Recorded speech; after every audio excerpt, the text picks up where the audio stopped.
अगर हमने जो डिस्कस किया था वो ऑर्डर ऑफ एडवर्ब को लेकर के था कि अगर एक ही सेंटेंस में एक से ज्यादा एडवर्ब आ जाएं तो उनका क्या ऑर्डर होना चाहिए, और उस हालत में हमें समझ में आया कि भाई जनरली हमारा जो रूल था वो था एमपीटी, और फिर इसका एडवांस फॉर्म मैंने कल आपसे डिस्कस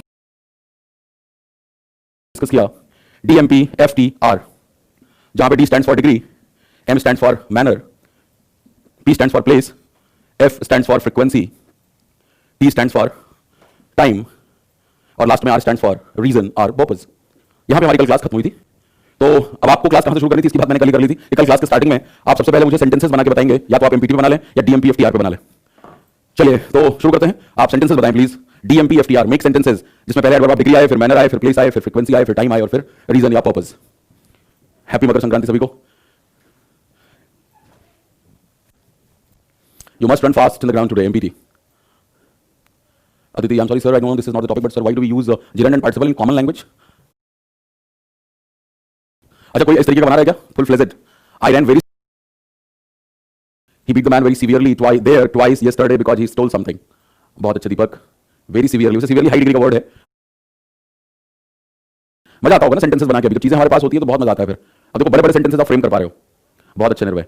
FARE निर्भय क्या होता है? फेयर, FARE, FAIR जो शब्द है too many years, क्या कहना चाह रहे हैं उससे? हिंदी में कौन सा भाव व्यक्त करना चाह रहे हैं और हमें किस तरीके से चेंज करना है? else should be,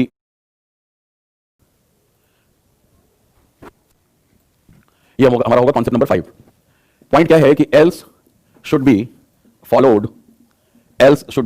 by but, else should be followed by but, यानी else का अगर इस्तेमाल हुआ है तो उसके बाद क्या आना चाहिए? but आना चाहिए। हम देखेंगे कि पेपर में हमें इसमें किस तरीके से परेशान किया जाता है, सेंटेंसेस क्या देते हैं हमें और हमें किस तरीके से चेंज करना है। It is nothing else than sheer stupidity. It is nothing else than sheer stupidity. पहला सेंटेंस और दूसरा सेंटेंस। अब आप देखो यहां नथिंग के साथ क्या लगा दिया इन्होंने, सॉरी एल्स के साथ क्या लगा दिया? देन का इस्तेमाल कर लिया। Ria has no one else to play with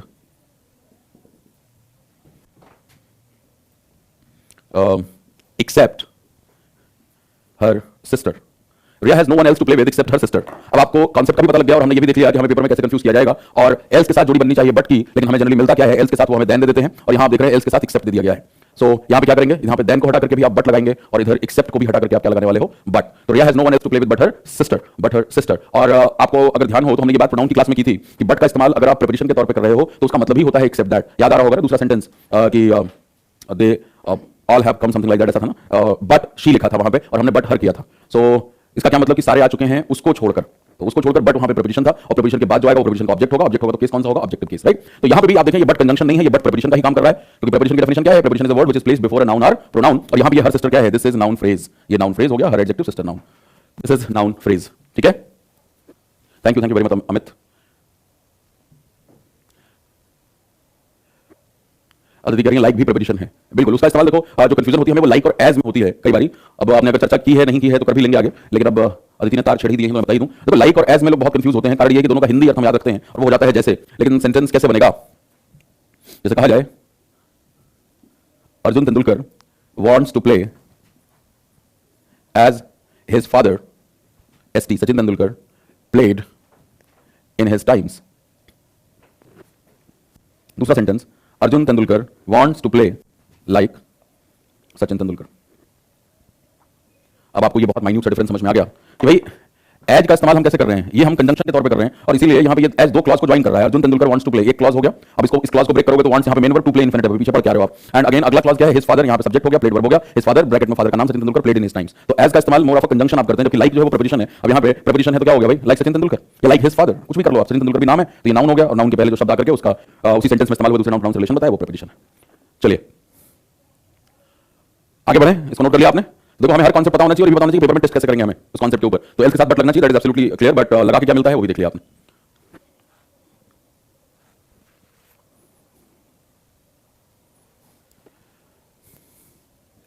Rishabh, sir, I'm from CBSE background and currently pursuing BTech, but your way of teaching is best. Okay, thank you, Rishabh. So, what is your stream of engineering and which college you are pursuing your engineering? चलिए, so let's move to the next point.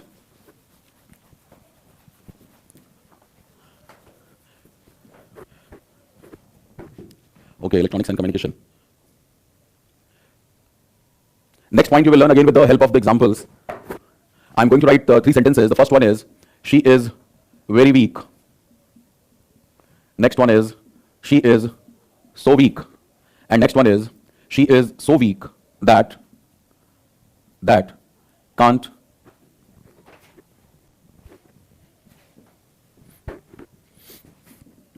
that she can't stand for a minute. तीन sentence हैं हमारे पास ये, और आपको ये बताना है कि इन तीनों में से कौन से सही हैं कौन से गलत हैं अगर हम टिपिकल ग्रामेटिकल फ्रंट पे बात करें तो. This is the concept number 6. She is very weak, she is so weak, and she is so weak that she cannot stand for a minute. Here, the first one is correct, third one is correct, and 2 is not appropriate. Even in spoken English, we do use the second sentence. She is so weak, he is so handsome, she is so beautiful, right? But ये ध्यान में हमें रखना है कि अगर हम so का इस्तेमाल adverb of degree के तौर पे करें, तो हमें उसके जोड़ीदार that का इस्तेमाल किया जाना चाहिए हमारे द्वारा, right? तो if we are using so as an adverb of degree, then the that which is the kind of correlative partner of so, उसका इस्तेमाल होना चाहिए. तो अब यहाँ से हम क्या कॉन्सेप्ट लिख सकते हैं? So as an adverb of degree should be used with its correlative. Should be used with its correlative, यानी जो इसका जोड़ीदार है उसके साथ इसका इस्तेमाल होना चाहिए. जैसे यहाँ पे so that. अब आप देखो हमने यहाँ पे क्या लिखा, so as an adverb of degree. आपको पता है वीक जो शब्द है वो एडजेक्टिव है ना, she is weak, ये she की क्वालिटी बता रही है, ये शब्द ये she की क्वालिटी बता रहा है. तो अब यहाँ पे वेरी जो हो गया वो क्या हो गया, adverb of degree, ठीक है ना, जो कि इस एडजेक्टिव को क्वालिफाई कर रहा है. तो वेरी का इस्तेमाल वहाँ पे बिल्कुल ओके है. लेकिन अगर आपने she is so weak, अब यहाँ पे अगेन आपने so का इस्तेमाल किस तरह से किया, एडवर्ब ऑफ डिग्री के तौर पे, वो बहुत कमजोर है. वो तो वही कहा जा रहा है कि बोलचाल की इंग्लिश में आप so का इस्तेमाल कर लेते हैं एडवर्ब ऑफ डिग्री के तौर पे, बट अगर हम प्यूरिटैनिकल ब्रिटिश रिटन इंग्लिश की बात करें जो कि हमारे एग्जाम में टेस्ट होता है, देन so का इस्तेमाल किसके साथ होना चाहिए, उसके जोड़ीदार दैट के साथ, कि वह इतनी कमजोर है. अब इतनी करके आप उस कमजोरी की डिग्री को बता रहे हैं, अरे वो तो इतनी कमजोर है कि वो एक मिनट भी खड़ी नहीं हो सकती, राइट? तो यहाँ पे ये सेंटेंस अब जो तीसरा वाला है वो बिल्कुल सही है. और देखो इसका यूज हम किस तरीके से करते हैं, how do we use this? Even when we thank somebody, हम क्या यूज करते हैं, thank you so much, thank you so much. और कई बार थोड़े ज्यादा जज्बाती होते हैं तो आप thank you so very much भी लगाते हैं, सो भी लगाते हैं, वेरी भी लगाते हैं. और कई बार कन्याएं कुछ ज्यादा ही अदाओं के साथ थैंक्स व्यक्त करती हैं, thank you so very much, right, thank you so very much. So यहाँ पे क्या है, आप क्या देख रहे हो, एक तो सो भी लगाया, वेरी भी लगाया, प्लस अदाओं के साथ बोलने के तरीके के साथ थोड़ी सी और डिग्री लगा देते हैं. सो ठीक है यार, बोलचाल में करो आप, that's the behavioural thing and that has its own impact and all. But as far as written English is concerned, हमें थोड़ा इन चीजों का ध्यान रखना है कि आप वेरी लगा लीजिए. अब जैसे हमें सिर्फ कहना thank you very much is absolutely okay, there is no problem at all, right? लेकिन अगर आप थैंक यू सो मच बोल रहे हैं तो दैट लगा लीजिए कुछ इस तरीके से कि thank you so much that you did this favour to me, thank you so much that you did this favour to me. आपको बहुत धन्यवाद कि आपने मुझे ये मदद की, राइट? तो यहाँ पे अभी सो मच दैट हमने जो लगाया वो बिल्कुल ओके था, no problem at all, right? बात क्लियर होगी सभी को? Everybody is clear with this?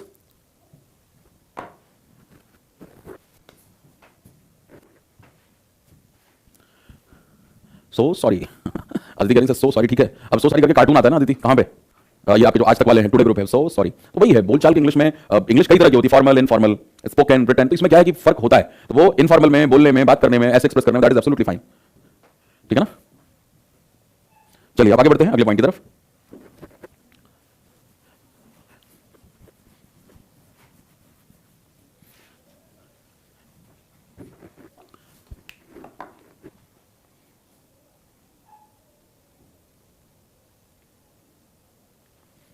Concept number 7 बड़ा इंपॉर्टेंट कॉन्सेप्ट है और ये जुड़ा हुआ है too much versus much too से. जिन लोगों ने एग्जाम लिखे हैं उन्हें जरूर पता होगा कि पेपर में बार बार आता है. तो पहली बात तो जिन्हें आइडिया नहीं है उन्हें ये मच टू शब्द बड़ा अजीब सा लगता है. टू मच तो चलो हमें सुनाई देता रहा है, पढ़ते रहे हैं, बट मच टू में बहुत अजीब सा लगता है. तो हमें लगता है कि इसमें एरर होगा. तो आज इसको क्लियर कर लो आप कि टू मच और मच टू के में क्या फर्क है, राइट?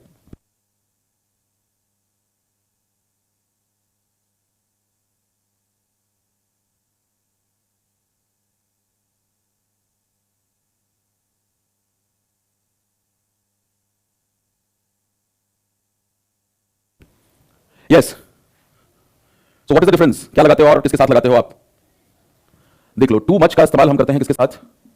नाउन के साथ. एंड मच टू का इस्तेमाल किसके साथ करेंगे? हाँ जी, मच टू का इस्तेमाल किसके साथ होगा? एडजेक्टिव के साथ होगा. अगेन इसीलिए शुरुआत से मैं यही कहता हूं आपको कि हमेशा ग्रामेटिकल प्रोफाइल पहचानो आप. अब देखो वही एनएफ वाले केस में भी हुआ था. तो अब यहां पे क्या डिफरेंस आएगा? मैं आपको सेंटेंस देता हूं और मैं चाहूंगा कि आप पहचानें कि वो सही है या नहीं है. Your failure is Your failure is too much painful for me. Your failure is too much painful for me.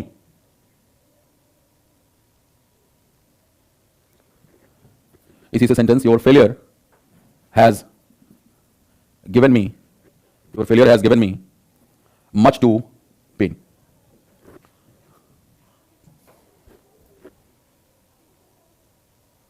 Is it correct or incorrect? These two sentences.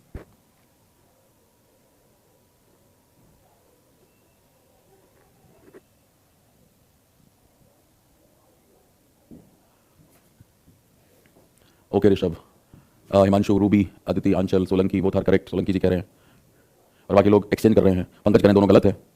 जबकि अब देखो कॉन्सेप्ट ऊपर लिख रखा है, फिर भी ऐसी गलतियां कैसे हो रही हैं हमारे साथ।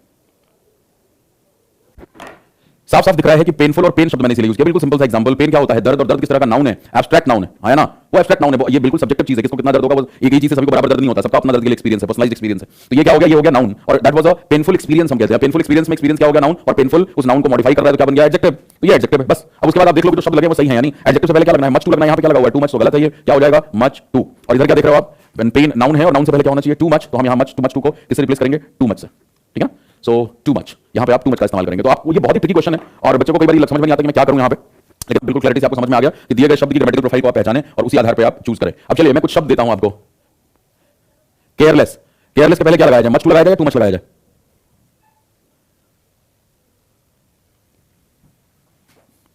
सिंसियरिटी, क्या लगाऊं मैं?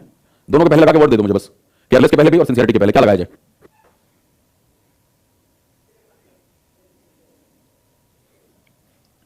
टू मच केयरलेस योगेश कह रहे हैं, मच टू केयरलेस सोलंकी कह रहे हैं। भाई ये कैसे फंस जा रहा मामला? केयरलेस के साथ मच टू और सिंसियरिटी के साथ too much. Very good Himanshu. Varun ने तो नया ज्ञान दिया होगा, दोनों लग सकते हैं क्योंकि दोनों एडजेक्टिव और नाउन हो सकते हैं। वरुण ऐसे ज्ञान कहां से आते हैं भाई? हाँ, सिंसियरिटी एडजेक्टिव भी हो सकता है। जरा एक सेंटेंस बना के बता दो मुझे कि सिंसियरिटी कैसे एडजेक्टिव होगा। मतलब कॉन्फिडेंस देख के मुझे मजा आता है, फुल कॉन्फिडेंस के साथ। गलत। सिंसियरिटी नाउन है, ये नाउन किससे बना हुआ है? सिंसियर एडजेक्टिव से। कौन से टॉपिक में पढ़ा था? नाउन चैप्टर में, जब हमने एब्स्ट्रैक्ट नाउन बनाने के तीन तरीके देखे थे। एब्स्ट्रैक्ट नाउन बनाने के तीन तरीके देखे थे कि वर्ब से बन सकता है, और कैसे बन सकता है? एडजेक्टिव से बन सकता है, कॉमन नाउन से बन सकता है।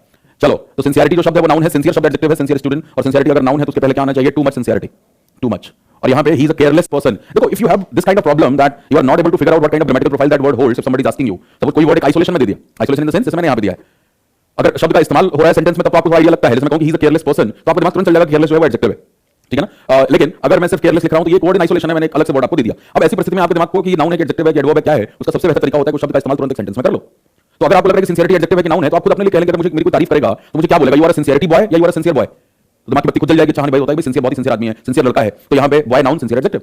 और sincerity of his is commendable, sincerity of his is commendable, उसकी सिंसियरिटी जो है वो काबिले तारीफ है, तारीफ के काबिल है, कमेंडेबल है, लॉडेबल है, राइट। तो यहां पे आप क्या देख रहे हो? सिंसियरिटी नाउन हो गया, सेंटेंस का सब्जेक्ट हो गया, सिंसियरिटी ऑफ हिज इज। अब नाउन उसके अकॉर्डिंग एब्स्ट्रैक्ट नाउन, इज हो गया उसी के अकॉर्डिंग वर्ब। तो ये चीज आपको ध्यान में रखनी है। केयरलेस आपका एडजेक्टिव है तो क्या हो जाएगा? Much too careless. I think दो चार लोगों से गलत होता, अदरवाइज सभी का जो है बिल्कुल सही था। तो you have shown to much sincerity, सम्राट विश्वास बता रहे हैं, बिल्कुल सबका आंसर सही। इसको दिमाग में बैठा लीजिएगा, यहां से क्वेश्चन मिलते हैं और आंखें हमारी बड़ी पारखी होनी चाहिए, देखते तुरंत समझना चाहिए उनको कि क्या पूछा जा सकता है। यहां पे ऐसे छोटे छोटे से पॉइंट है हमारे इस टॉपिक में।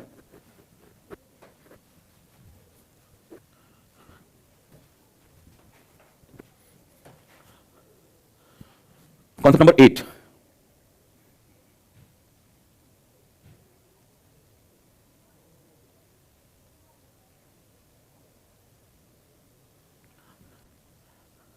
एडवर्ब एज, यानी जब आप एज का इस्तेमाल एडवर्ब के तौर पे करते हैं, adverb as is used with following verbs.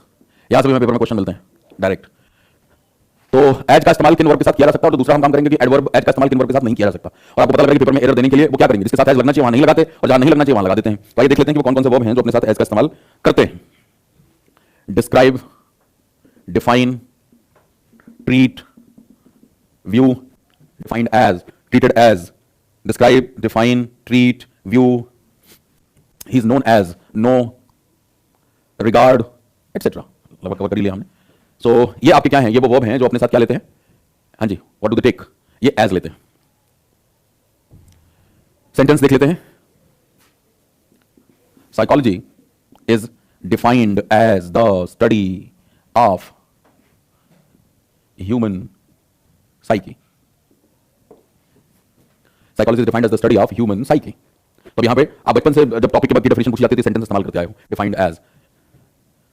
अभी 12 जनवरी को स्वामी विवेकानंद का जन्मदिवस था, तो क्या था सेंटेंस कि Swami Vivekananda was known as Narendra in his childhood, बालक नरेंद्र। तो यहां पे क्या है? Known as, treated as, viewed as, described as, right. ये हम लगा लेते हैं। और इसी में दूसरा पॉइंट, ये इसका फर्स्ट पॉइंट हो गया, और अब इसी में दूसरा हम लिख लेंगे क्या? कि adverb as is not used with following verbs.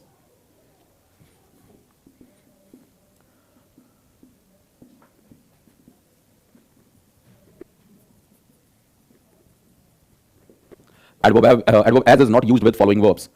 Example: name, think, consider, name, think, consider, call, CALL, make, choose, name, think, consider, call, make, choose, appoint,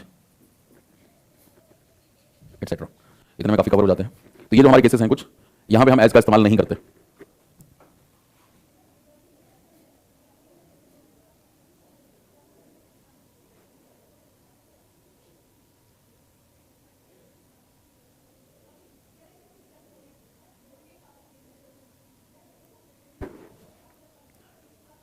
note कर लीजिए।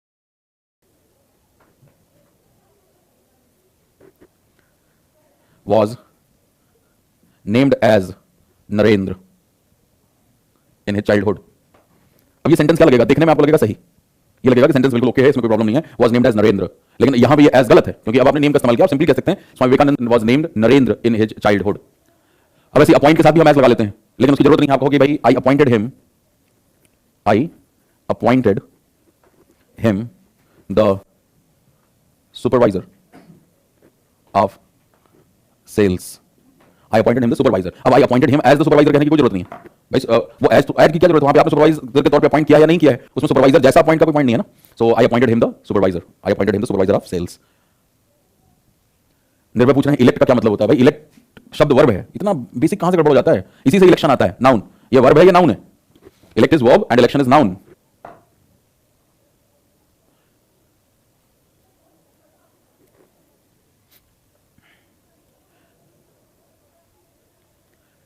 बात क्लियर हो गई? I treated him as a brother और like a brother. बिल्कुल बिल्कुल दीपक, बिल्कुल सही सेंटेंस है। अब ट्रीट के साथ हम एज बिल्कुल लगा सकते हैं, राइट? आप वहां भी कह सकते हैं भाई I regard him as my brother. Okay, models का पीडीएफ मैं अपलोड करा दूंगा। बिल्कुल अल्फाबेटो आप पूछ लीजिएगा। आपका नाम मुझे फिर से भूल गया, ओरिजिनल नेम है। अच्छा, यहाँ पे आप लोग अलग नाम क्यों रख लेते हो? ये तो बड़ा अजीब मुझे भी लगता है बोलने में। और ऊपर से आपका नाम नहीं ध्यान में रहता है। फिर आप कहते हो सर मैंने मैसेज किया था, फिर मैं ढूंढता रहता हूँ। अब इतने मैसेज, इतने नाम होते हैं कि हमें नहीं ध्यान में रह पाते। यहाँ पे यहाँ पर नाम अगर आपका फेसबुक पे, सोशल मीडिया पर रहेगा तो मैं थोड़ा पहचान भी सकता हूँ। हाँ तरुण, ठीक है तरुण, अब याद रहेगा। मैं ढूंढ रहा था, आपको मिले नहीं आप। फिर आइए अगले पॉइंट पे चलते हैं, कॉन्सेप्ट नंबर 9।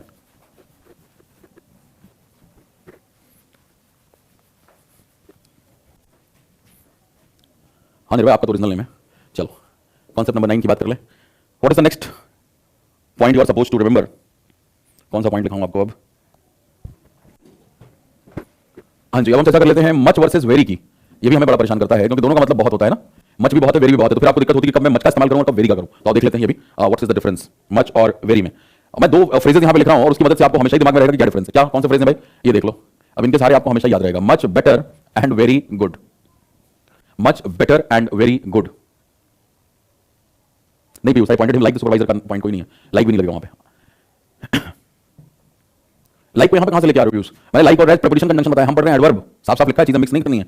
और इन तीन चैप्टर में लोगों को बहुत कंफ्यूजन होती है एडवर्ब, प्रीपोजिशन और कंजंक्शन, क्योंकि एक ही शब्द तीनों का रोल निभाते हैं। तो इसलिए बिल्कुल ध्यान से समझो। मुझे आपके कमेंट्स लग रहा है कि आप कंफ्यूज हो गए कि नहीं, अभी सर ने तो बताया था लाइक के बाद नाउन आ सकता है, तो आप लाइक सुपरवाइजर वही से बोल रहे हो, मुझे दिख रहा है। तो ये ध्यान में रखो कि हम बात यहां पे कंजंक्शन और प्रीपोजिशन की नहीं कर रहे हैं, एडवर्ब कर रहे हैं। लिखा भी था adverb as is used to, क्योंकि एज कंजंक्शन भी है। और एज दो तरह से कंजंक्शन है, एक तो आपका रीजन का कंजंक्शन है, सबऑर्डिनेटिंग कंजंक्शन ऑफ रीजन, जैसे हम कहते हैं कि as he is stupid he can not understand this basic thing as. So वहां पे हमने क्या कहा कि as he is stupid, as he is tired he can not stand for a minute. तो यहां पे हम कार्ड बता रहे हैं। और जब हमने अभी इस्तेमाल किया कि Arjun Tendulkar wants to play as his father played in his times, तो यहां पे एज जो था वो आपका सबऑर्डिनेटिंग कंजंक्शन ऑफ मैनर था कि अर्जुन तेंदुलकर वैसे खेलने चाहते हैं जैसे उनके पिता ने अपने समय में खेला। तो एज कंजंक्शन है किसका? मैनर का भी, कि उनके जैसा, और किसका है? कार्ड बताने का। सबको पता है एज का इस्तेमाल हम रीजन के लिए करते हैं। और यहां पे हम क्या लिख रहे हैं? एज का इस्तेमाल हम यहां पे जो कर रहे हैं एडवर्ब के तौर पे कर रहे हैं। तो ये क्लैरिटी हमें होनी चाहिए, मिक्स नहीं करनी है चीजें, ठीक है ना? चलो, तो ये much better and very good, I think अब इसके सारे आपको ये याद रह जाएगा कि वेरी के साथ हम क्या लगाते हैं? वेरी के साथ हम लगाते हैं positive degree of adjective, positive degree of adjective. और मच के साथ क्या लगाते हो आप? और इसे डायरेक्ट क्वेश्चन पेपर में मिलता है, मच हैवियर, वो वेरी हैवियर करके दे देंगे। तो आपको बताना चाहिए कि मच हैवियर होगा, क्योंकि मच के बाद जो है हम लगा रहे होते हैं comparative degree. That is a comparative degree, much के बाद कंपैरेटिव डिग्री। तो ये सबसे पहला पॉइंट है जो आपको ध्यान में रखना है, मच और वेरी का जो डिफरेंस का है, ठीक है ना? Got the point?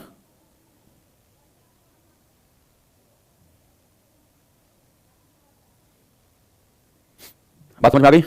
मच और वेरी, फार बेटर जो दीपक कह रहे हो आप, वहां पे फार जो है वो एडवर्ब ऑफ डिग्री है। और दूसरा इनमें डिफरेंस क्या है? What is the second difference?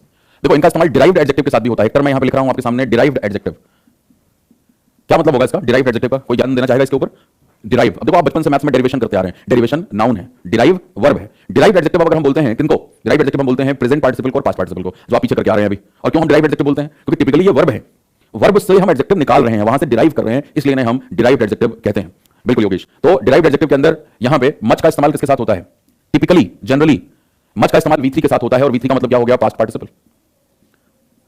इन बातों के एक्सेप्शन भी हैं, but in general much plus V3 और वेरी के साथ क्या लगाओगे आप? वेरी के साथ आप क्या देखते हो? दूसरा डायरेक्ट एडजेक्टिव क्या हो जाएगा? V1 plus ING। ये किस तरह का एडजेक्टिव है? इसे हम कहेंगे प्रेजेंट पार्टिसिपल। Present participle. तो जैसे आप कहो कि I am much satisfied with the service of this hotel, and it was a very satisfying experience. It was a very satisfying experience. अब क्या नजर आ रहा है यहां पे? I am much satisfied में satisfied, I am satisfied, यहां ये satisfied किसकी विशेषता बता रहा है? इस I प्रोनाउन की। तो हो गया adjective, derived adjective, right? Third form का इस्तेमाल, I am delighted, satisfied, worried, right? और यहां पे क्या आ गया? much। वहीं दूसरे सेंटेंस में आप क्या देख रहे हैं? एक्सपीरियंस शब्द यहां पे नाउन है और जो इस नाउन को क्वालिफाई कर रहा है वो क्या हो गया? एडजेक्टिव। सो आप कह रहे हो it was a satisfying experience. It was a satisfying experience. वहां एक्सपीरियंस नाउन था, सैटिस्फाइंग एडजेक्टिव था। हम पढ़ रहे हैं एडवर्ब। अब हमें एडवर्ब में अगर चॉइस दी जाए वेरी और मच में, तो हम किसके साथ टिपिकली चले गए? वेरी के साथ। So it was a very satisfying experience, right? So ये इन जनरल है, जनरली मैं लिख देता हूं, इसको नोट कर लीजिए।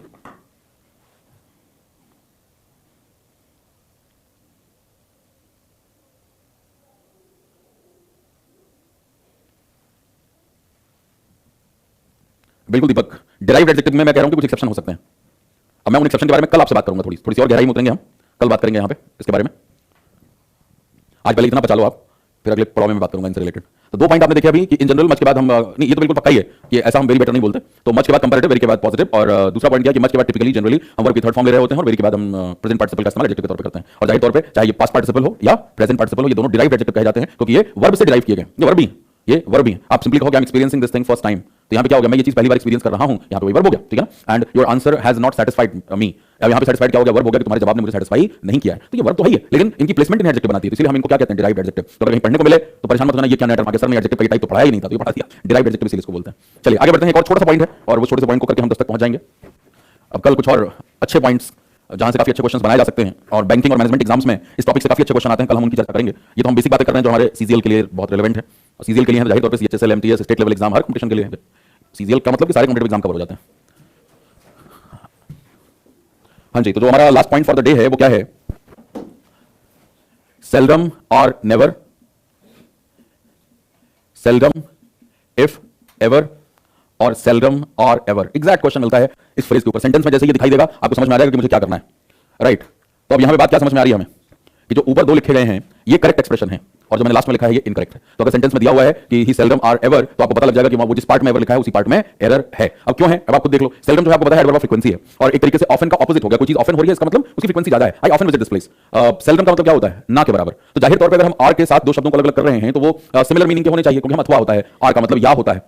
तो यहां पे सेल्डम के साथ आर लगा के अगर एवर लगाओगे तो वो बिल्कुल अटपटा सा लगेगा, क्योंकि सेल्डम जो है वो कभी कभार है, कभी कभार है, ना के बराबर है, और एवर का मतलब हमेशा होता है। तो दो अपोजिट वर्ड हो गए। लेकिन नेवर का मतलब होता है कभी नहीं, और सेल्डम का मतलब भी ना के बराबर है। तो इसलिए सेल्डम के साथ आर लगा के नेवर सही होता है और आर लगा के एवर गलत होता है। और उसके बाद पेपर सेटर आपको इसमें फंसाने की कोशिश करते हैं। उनको पता होता है कि बच्चा रट लेता है कि सेल्डम के साथ नेवर आता है, एवर नहीं आता, बच्चा दिमाग में डाल लेता है सेल्डम के साथ नेवर आता है और उसका लॉजिक जो मैंने बताया उसके दिमाग में बैठ जाता है कि सही बात है भाई, सेल्डम का मतलब ना के बराबर, नेवर कभी नहीं, सिमिलर मतलब का है, और एवर का मतलब हमेशा होता है, सेल्डम कभी कभार है, ना के बराबर है, तो ये अपोजिट हो गया तो हम नहीं लगाएंगे। लेकिन इसी में वो दांव खेल जाते हैं आपके साथ और आपकी जगह पे इफ लगा के एवर लगा देते हैं। तो ध्यान रखें आप कि अगर सेल्डम के साथ इफ लगा के एवर लगाया हुआ है तो ये क्या है? ये भी सही होगा। सेल्डम इफ एवर का वही मतलब है जो सेल्डम और नेवर का है, राइट? सो ये क्लैरिटी आपको दिमाग में रखनी है। ये हमारा 10वां पॉइंट था, ठीक है ना? आई सेल्डम और ever visit this haunted place. Sentence दिया यहां पे, ठीक है ना? विजिट आपका क्या है? दैट इज वर्ब, ये एडवर्ब का काम कर रहे हैं, तो बस यहीं पे एरर है। सेल्डम आर के बाद एवर नहीं, नेवर लगेगा। या अगर एवर को मेंटेन रखना है, राइट, तो क्या कर सकते हो? सेल्डम इफ एवर कर दो तो भी सेंटेंस करेक्ट हो जाएगा। तो सेल्डम इफ एवर करेक्ट है, सेल्डम आर नेवर करेक्ट है, लेकिन सेल्डम आर एवर गलत है। नोट कर लीजिए, this was the last point for the day. 10 छोटे छोटे कॉन्सेप्ट हमने देख लिए और कल इसके अगले पड़ाव पे चलेंगे हम। तो कल होपफुली जो है ये चैप्टर का कॉन्सेप्ट वाला जो एरिया है वो हमारा पूरा हो जाना चाहिए। और मैंने कहा भी था कि भाई फ्राइडे को डिस्कस करके होपफुली ये टॉपिक भी हम खत्म कर लेंगे, ठीक है? बैंकिंग के लिए वोकैब कैसे प्रिपेयर करें? दिलीप अगला वोकैब बैच आ रहा है, उसको ज्वाइन कर लीजिए, सीधी सी बात है, क्योंकि उसमें वो सारे क्वेश्चन टाइप कवर हो जाते हैं जो मैनेजमेंट एग्जाम्स में आए हुए हैं, जो बैंकिंग में आते हैं, तो आपकी तैयारी अपने आप में हो जाएगी, क्योंकि बैंकिंग का लेवल जो वोकैबुलरी की अंडरस्टैंडिंग है वो ज्यादा है एसएससी के मुकाबले, इसलिए वो वोकैबुलरी स्पेशल बैच है। तो आज मैं उसका पोस्टर भी डाल दूंगा, उसकी सूचना सबको मिल जाएगी ऑफिशियल। सैटरडे से एनरोलमेंट है, जो भी लोग वोकैबुलरी की अंडरस्टैंडिंग बेहतर करना चाहते हैं, you are absolutely welcome in that batch, ठीक है?